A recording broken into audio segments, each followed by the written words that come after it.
January 27th. On January 27th, 1862, President Lincoln issued the General War Order Number 1. Not number 2 or number 3, but the very first General War Order. So that's probably the most important thing in the world, right? When the Commander-in-Chief says, okay, here's the most important thing in the world. He directed the Union armies to advance against Confederate forces after a long period of inaction.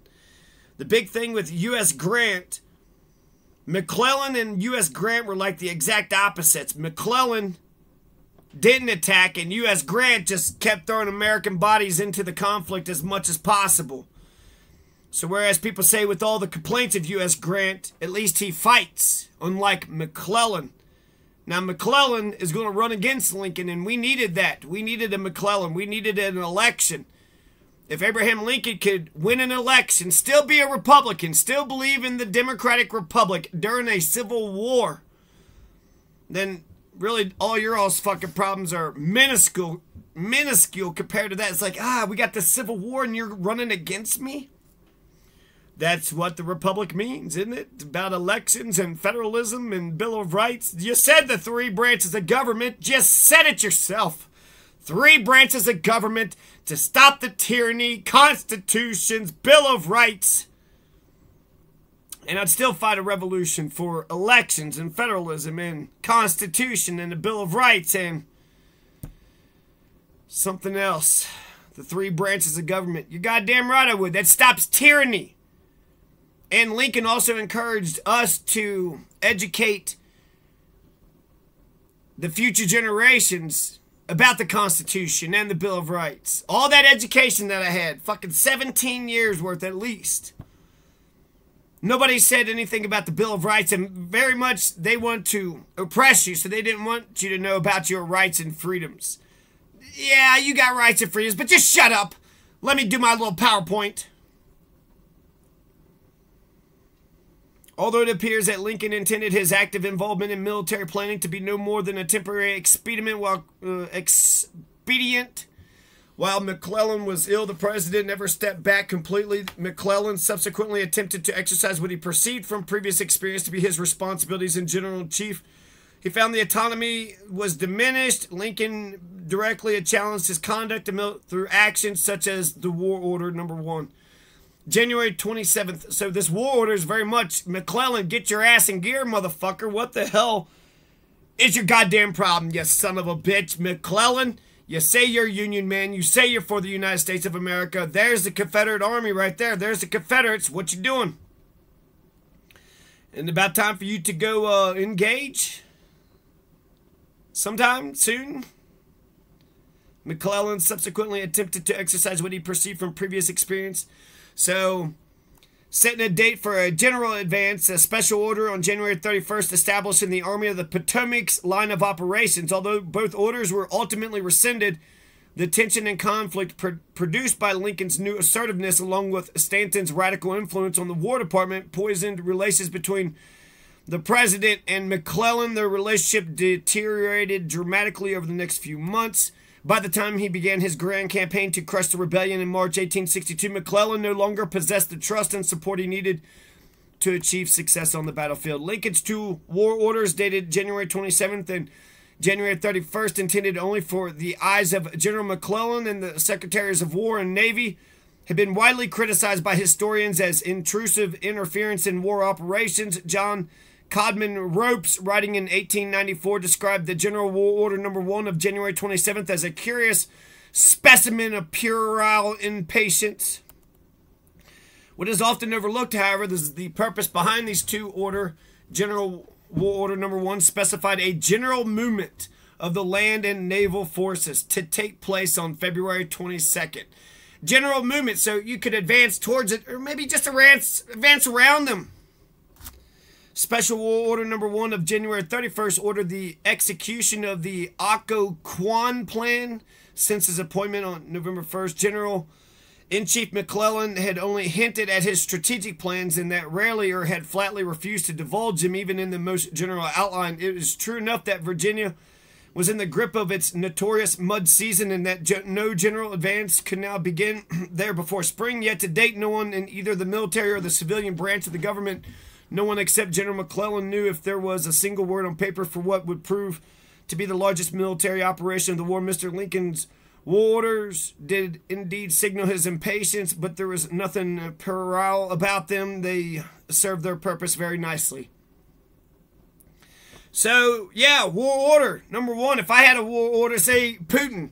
If Putin was to bomb America, if Adolf Putin bombs America, my war order number one would be get rid of the murderers, get rid of the rapists, get rid of the pedophiles, get rid of the Confederates, get rid of the KKK, get rid of the Nazis. That'd be the top 6. Get rid of them. Get rid of them. That'd be my top 6 for the war order number one. And that's if Putin invades. If Putin invades, I'm also the leader of the Rainbow Revolutionaries. I'm the leader of the Rainbow Revolutionaries because as an American, we're not as good as America could be. We're not even close to living up to our ideals. And if you say, why do you get to be the leader of the Rainbow Revolutionaries? Well, I'm the only Rainbow Revolutionary that you know. Do you know any other Rainbow Revolutionary? Is there any other Rainbow Revolutionary out here that you know?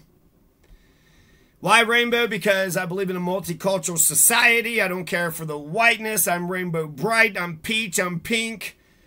But this white supremacist fucking culture has just gone on for too long. Seems like Christianity to me is just, my experiences with Christianity is that white women get to abuse children. So Catholics are notorious when it comes to child abuse.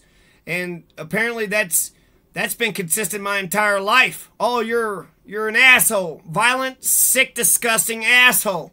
A criminal piece of shit. Huh. So your Christianity means you get to be a criminal fucking piece of shit? Oh, God. No, we didn't need that. Voltaire says the only reason to have religion is for 2 reasons. Order and goodness. Goodness and order. Goodness and order.